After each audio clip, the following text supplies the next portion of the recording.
Have you ever started reading an essay and, a few paragraphs in, you realize you're completely lost? You're wandering through this giant maze of sentences, just scratching your head, wondering what is the actual point of all this? Well, it's incredibly frustrating, right? As a reader, it kind of feels like the writer just dropped you right in the middle of a forest without a map. Well, welcome to today's explainer. I am absolutely thrilled to be your guide for this lesson.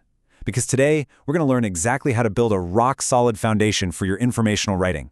We're going to equip you with the tools so that your readers, whether that's your teacher, your classmates, or just anyone else, never ever get lost in your words again. Okay, let's take a quick look at our trail map for today's writing journey. We'll be covering the foundation of writing, your writing compass, narrowing your topic, crafting a strong thesis, putting it into practice, and finally, the godly learner. All right, let's dive right into this. Section 1. The foundation of writing, building a strong base. Section 2. Your writing compass, navigating your essay. So, think about it like this. Just like a compass keeps a hiker from wandering aimlessly in the woods, your thesis gives you direction so your reader never gets lost.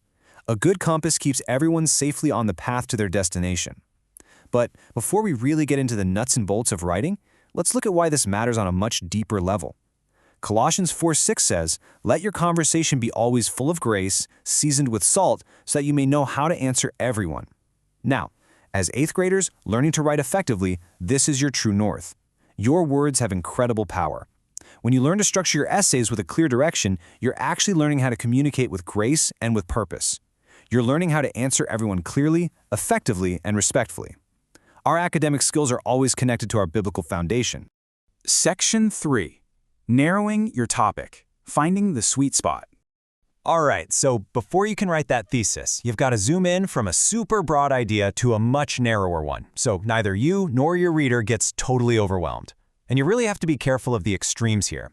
On the left, we have a topic that's just way too broad. If your topic is too big, you're literally going to drown in information. You could write a whole encyclopedia and still not cover it all. But on the flip side, over on the right, if you go too far and pick a topic that is too narrow, well, you'll end up stranded. You'll write maybe 2 sentences and suddenly run completely out of things to say. So the key here is finding that sweet spot, that Goldilocks zone, a topic that's just right. Narrow enough to manage, but broad enough that you have plenty of evidence to pull from. Let's look at an example of this. Over on the left, we have the broad topic, climate change. I mean, that is massive. Where do you even begin with that? The history, the causes, future predictions. It's just way too much for one essay. But look over on the right, the narrowed topic is how renewable energy can slow climate change. And this brilliantly illustrates exactly how we zoom in. Now you have a specific focus. It's narrowed down enough that you can actually explore it in detail, but it's still broad enough that you can find plenty of scientific evidence and specific examples to back up your writing. Let's walk through another great example. Imagine you go to your teacher and say you want to write an essay about sports. Again, way too broad. Are we talking about the rules of basketball? The history of the Olympics? The business side of baseball? Instead, we need to zoom in. On the right side, we see the narrowed version, the physical and mental benefits of playing soccer. By zooming all the way in from all sports down to soccer, and then specifically down to the physical and mental benefits, you now have the space to explain this subject really thoroughly and confidently. Section 4. Crafting a strong thesis, the map to your destination. Okay, so you've narrowed your topic, and now it's time to introduce the true star of the informational essay, the engine that really drives the whole car. Now listen closely here, because this is absolutely crucial. This is the most important term of today's entire lesson. A thesis statement is a sentence that names your topic and states a clear, arguable point you will support with reasons and evidence. I really want you to lock this definition into your mind. It is not a question. It is not just some random thought. It's a very specific statement that tells your reader exactly what you are going to prove. Let's see how this breaks down into an actual process. Writing a thesis really doesn't have to be intimidating. It's just 2 highly manageable steps. Step 1, name your topic. That narrowed down topic we were just talking about. Step 2, state the point you want to make about it. Remember, a thesis isn't just a basic statement of fact, like the sky is blue. That gives you absolutely nothing to prove. It has to be an idea, a specific point that you have to support with reasons and evidence in your body paragraphs. Section 5. Putting it into practice. Weak versus strong. All right, it's time to test out our compass with some real-world 8th grade examples, so you can see exactly how a weak thesis transforms into a really strong one. Take a look at the left side. Many people play soccer.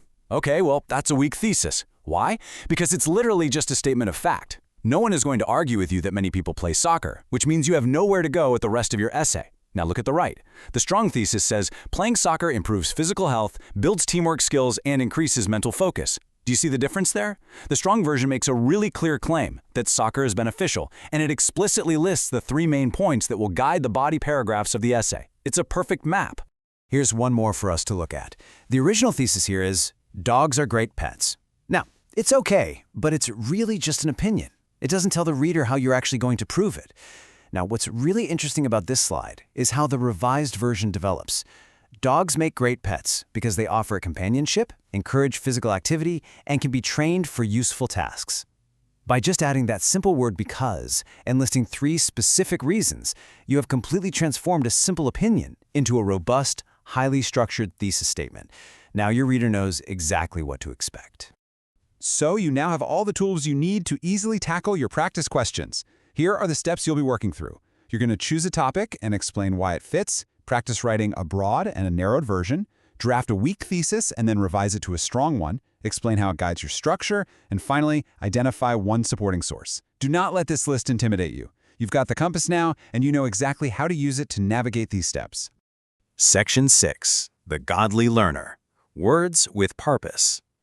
We've spent a lot of time today on the academic how-to, but we really need to ask, why do we care so much about learning to write effectively? Well, here at HeroesMart Academy, we intertwine biblical morality with education because education without morality can actually hurt.